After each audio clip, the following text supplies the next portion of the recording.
Em destaque no Panorama CBN, Estados Unidos voltam a ameaçar o Irã, que reage após fracasso em negociações de paz. Empate em pesquisa acirra ataques entre Lula e Flávio Bolsonaro. Proposta de delação de Daniel Vorcaro deve sair nesta semana.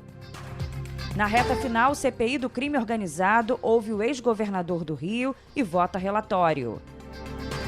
Oposição vence na Hungria e falhas atrasam eleição no Peru.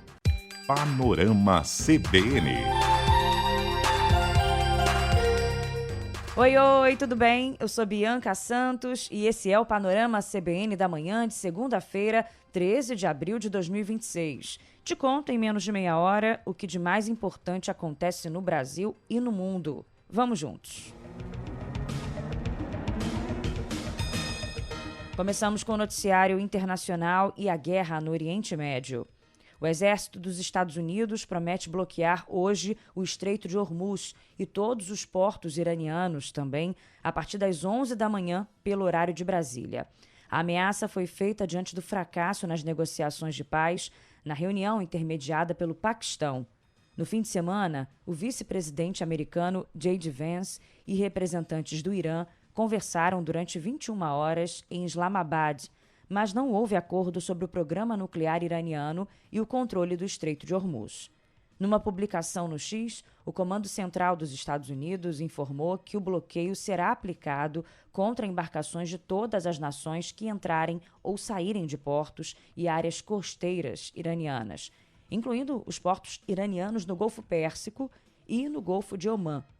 O Irã e a Guarda Revolucionária, por sua vez, já prometeram uma resposta letal e alertaram que o bloqueio vai provocar preços de combustíveis jamais vistos no mundo. Após a ordem do governo americano, a situação no mercado global de energia e nas bolsas era de forte tensão no momento em que eu gravava o podcast logo cedo. O barril do tipo Brent subiu mais de 7% e voltou a ser negociado acima de $100. O tipo WTI, que é referência nos Estados Unidos, avançou 9% e superou os $104. E o dólar também subiu. As bolsas asiáticas fecharam em queda hoje.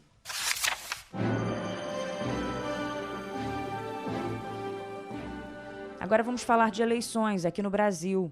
O empate entre o presidente Lula e o senador Flávio Bolsonaro no segundo turno, apontado pelo Datafolha, deve acirrar a disputa por eleitores fora da polarização. O Instituto mostrou que Flávio tem 46%.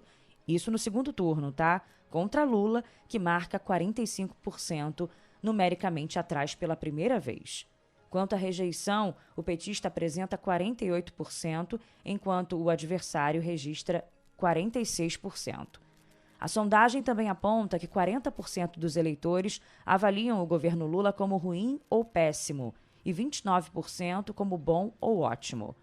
Sobre o trabalho de Lula como presidente, o índice dos que desaprovam passou de 49% para 51% e dos que aprovam caiu de 47% para 45%.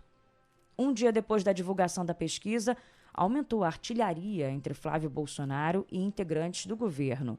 Flávio publicou um vídeo culpando o governo Lula pelo alto endividamento da população. Isso representa comer menos, significa panela vazia. E quase 20% desses brasileiros não está conseguindo pagar nem as contas de água e luz. Não tem dinheiro para o básico, para o mínimo. O governo Lula diz que dá o gás e tira a comida. Como o governo do PT gasta mais do que arrecada e aumenta impostos para arrecadar ainda mais às custas do suor do trabalhador brasileiro, a taxa de juros no Brasil é uma das maiores no mundo. Já o ministro Guilherme Boulos acusou o pré-candidato do PL de espalhar notícias falsas ao usar um filme da época do governo Bolsonaro para culpar Lula pela fome. Olha, primeiro que a gente vê é uma grande cara de pau do senador Flávio Bolsonaro, porque ele usa imagens do governo do pai dele, da fila do osso, do povo catando lixo para poder comer, usa isso para atacar o governo Lula, né? Usa fake news na rede social. E vamos combinar, esse tema do endividamento é um tema que vem de longa data do povo brasileiro, mas se olhar qualquer índice econômico e comparar do governo do pai do Flávio Bolsonaro com o governo do presidente Lula, não tem comparação possível.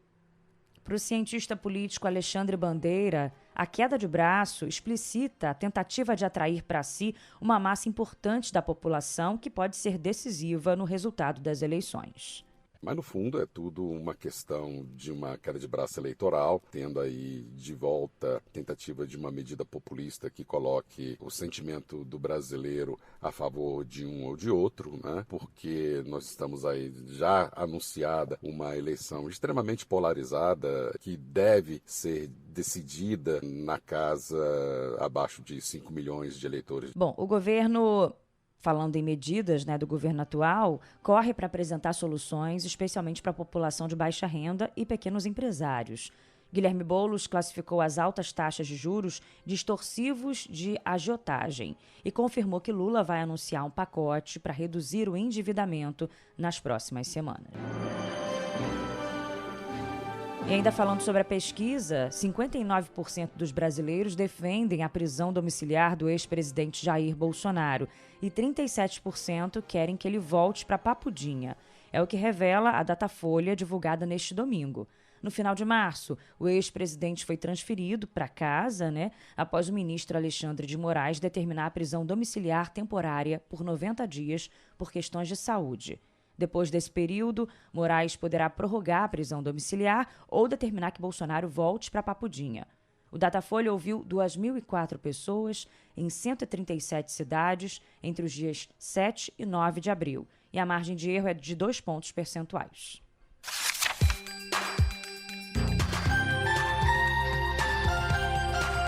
Agora eu te conto que a defesa do banqueiro Daniel Vorcaro pretende apresentar ainda esta semana uma proposta de delação premiada à Polícia Federal e à Procuradoria-Geral da República. Segundo a comentarista da CBN e colunista do Globo, Malu Gaspar, o dono do Banco Master está disposto a ressarcir os fundos de pensão que tiveram um rombo superior a 3 bilhões de reais. Documentos enviados à Receita Federal e obtidos pelo Globo mostram que o Master declarou pagamentos de R$ 1.300.000 para a empresa do ex-chefe de supervisão bancária do Banco Central, Bellini Santana, que é investigado no caso e foi afastado da função. E a CPI do crime organizado no Senado deve votar amanhã o relatório final, no encerramento dos trabalhos, e deve incluir o caso Master. O relator da CPI, Alessandro Vieira, quer a inclusão do banco no escopo do relatório final. E é muito importante que o brasileiro entenda de uma vez por todas que crime organizado não é só pobre armado numa favela. Crime organizado é justamente essa ocupação do espaço público, do poder, essa parceria, essa infiltração no poder público para obter vantagem ilícita. Então o Master entra nesse viés. Isso tudo vai constar do relatório, da mesma forma como vai constar do relatório essa radiografia de como está o estado atual do crime organizado no Brasil, como o Estado brasileiro responde a isso e quais são as falhas. Na última semana, os senadores ainda querem ouvir o ex-governador do Rio, Cláudio Castro. O político será cobrado a dar explicações sobre a atuação de facções e milícias no estado do Rio, apontado como um dos principais focos da investigação. E, além disso, os senadores devem questionar a ligação de Cláudio Castro com o banqueiro Daniel Vorcaro.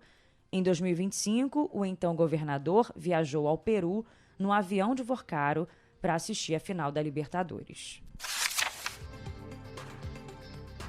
A Comissão de Finanças e Tributação da Câmara sabatina hoje 7 deputados que concorrem a uma vaga no Tribunal de Contas da União.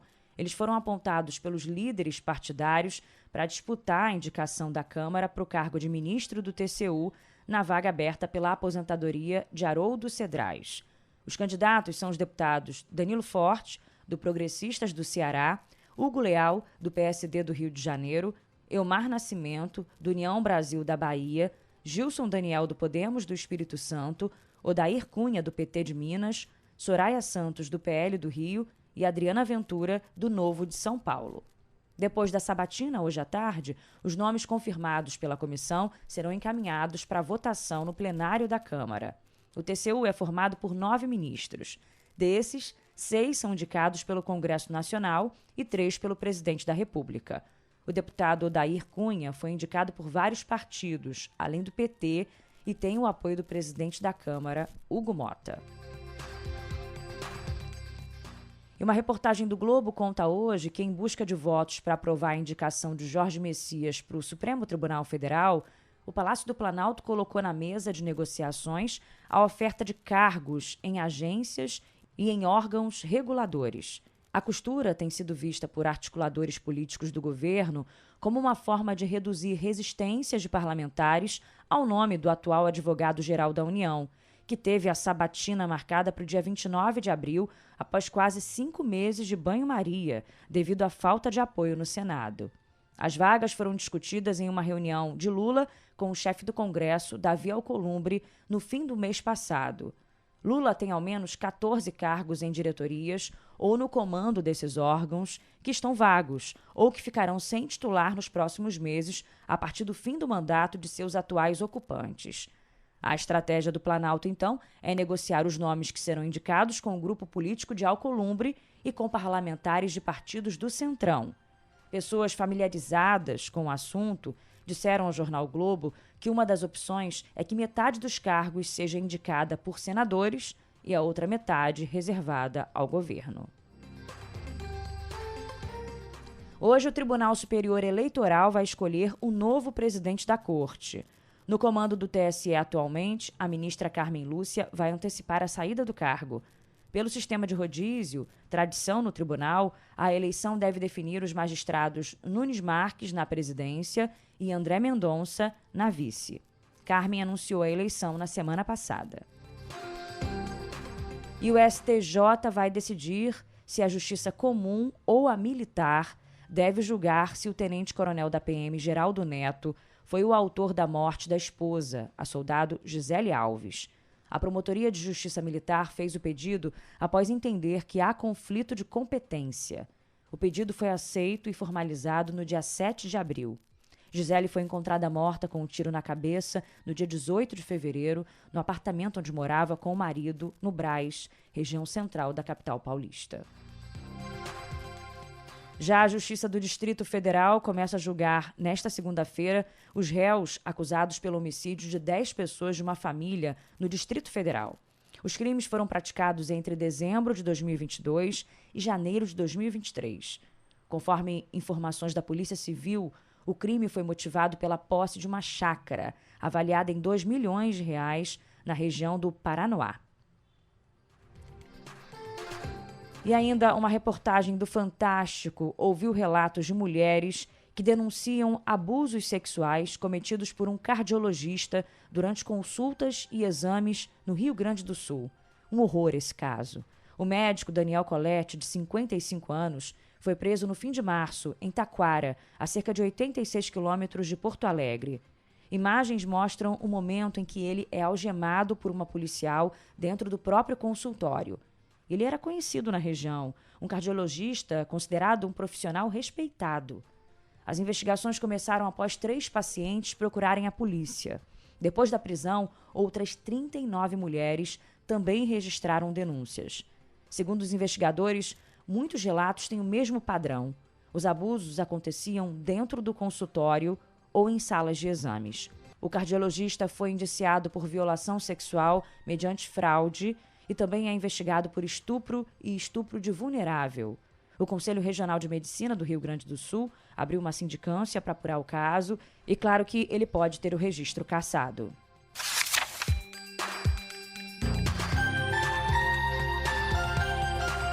Agora a gente fala sobre educação. Para eu te contar primeiro que os interessados em participar do Enem 2026 podem pedir a isenção da taxa de inscrição a partir de hoje. O período de solicitação vai até o dia 24 de abril. Tem direito ao benefício quem estuda em escola pública, bolsista integral na rede privada, quem tem renda per capita igual ou superior a um salário mínimo, aliás, a um salário mínimo e meio, e também inscritos no CadÚnico.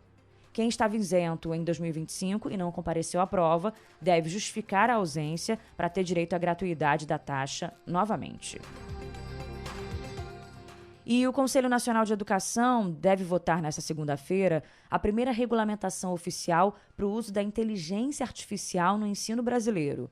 As normas, que passaram por ajustes recentes após sugestões do Ministério da Educação, tem como objetivo criar um filtro ético-pedagógico para o emprego da tecnologia em escolas e em universidades. Segundo Celso Nisquier, um dos relatores da proposta, o texto original foi enxugado para que passasse a focar mais nas diretrizes centrais. Debates específicos, como o ensino sobre a IA em cursos que formam professores, serão feitos em outros contextos. Se aprovado nessa segunda, o relatório do CNE ainda passará por consulta pública e será votado em plenário pelo Conselho antes de seguir para a homologação final do ministro da Educação.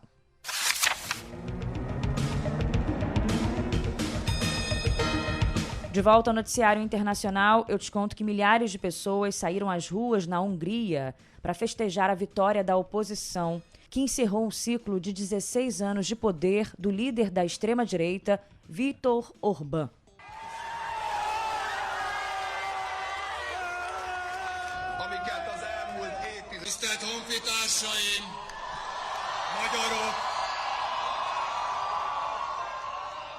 O futuro primeiro-ministro deve ser Péter Magyar, líder do partido TISA, legenda de centro-direita que conquistou 138 das 199 cadeiras no parlamento. Com 2/3 do Congresso, o novo líder terá poderes constitucionais para reverter as leis aprovadas por Viktor Orbán. O partido Fidesz ficou com apenas 55 cadeiras, o pior desempenho em décadas. Ícone da direita nacionalista e aliado dos presidentes Trump e Vladimir Putin, Orbán reconheceu a derrota em um discurso breve, classificando o resultado como claro e doloroso.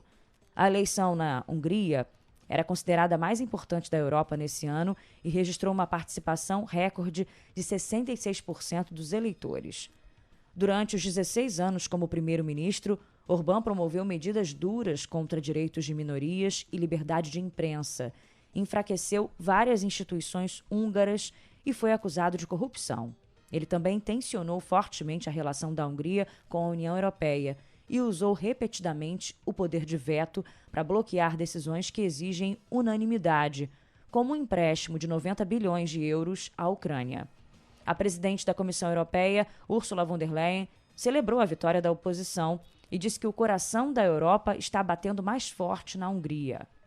Para o professor de Relações Internacionais da SPM, Leonardo Trevisan, o resultado representa uma derrota para figuras como Donald Trump, que tinha em Viktor Orbán um aliado-chave.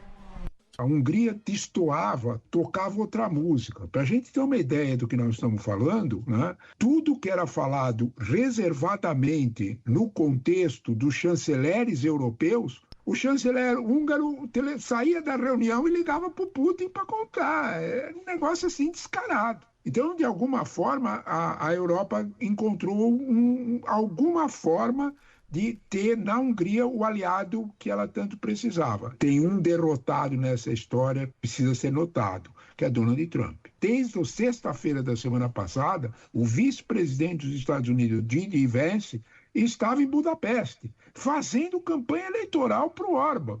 A derrota foi muito significativa.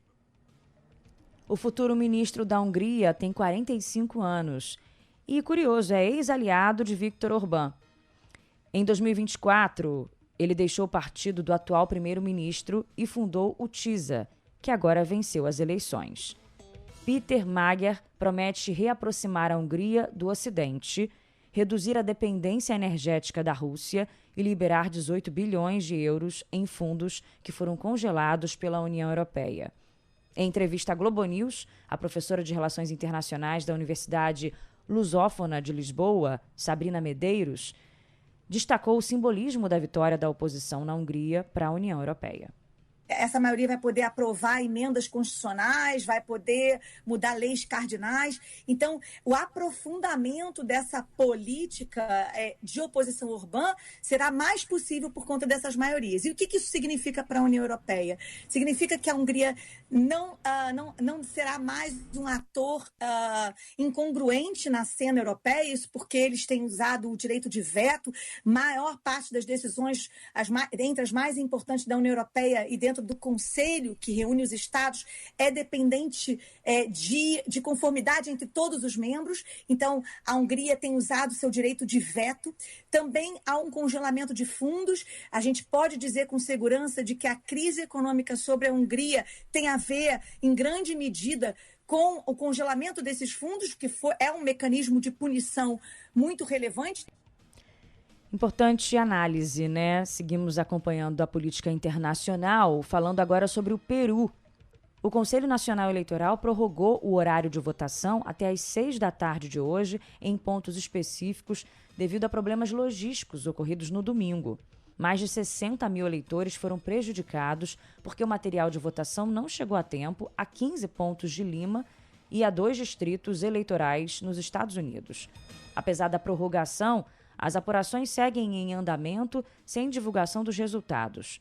O Peru tenta eleger o seu 9º presidente em uma década, em meio a um cenário de fragmentação recorde, com 35 candidatos.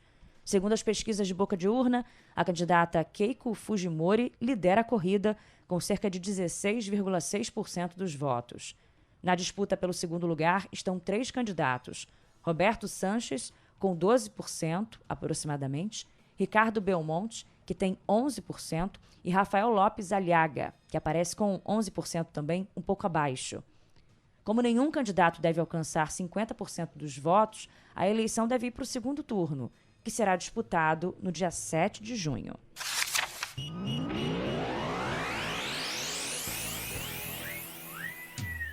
Agora o futebol. Jogadores e funcionários do Corinthians e do Palmeiras se envolveram numa briga nas áreas internas da Neoquímica Arena após o clássico pela 11ª rodada do Campeonato Brasileiro. Uma vergonha, né? Depois do empate sem gols, com 2 jogadores do Corinthians expulsos, os times disseram que tiveram atletas agredidos por seguranças na saída para os vestiários.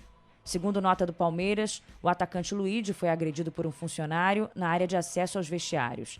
Do outro lado, também em nota, o Corinthians informou que Breno Bidon e Gabriel Paulista foram agredidos por seguranças do Alviverde. Bom, com o empate, o Palmeiras tem 26 pontos, 6 a mais que o Flamengo, que venceu o Fluminense por 2-1 e subiu para a 2ª posição.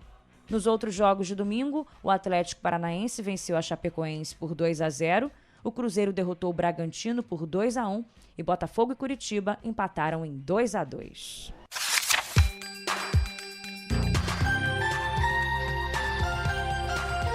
E assim vamos encerrando o Panorama CBN da manhã de hoje. Semana só começando, hein? Te espero ao longo dos próximos dias. Ouça sempre as 2 edições do Panorama. A da manhã, comigo, Bianca Santos, nosso DJ Reginaldo Pires e o editor Edmilson Fernandes. E a edição da noite com Leandro Gouveia. Você faz parte desse time nosso aqui do Panorama. Obrigada sempre, tá? Um beijo, uma ótima semana e até amanhã.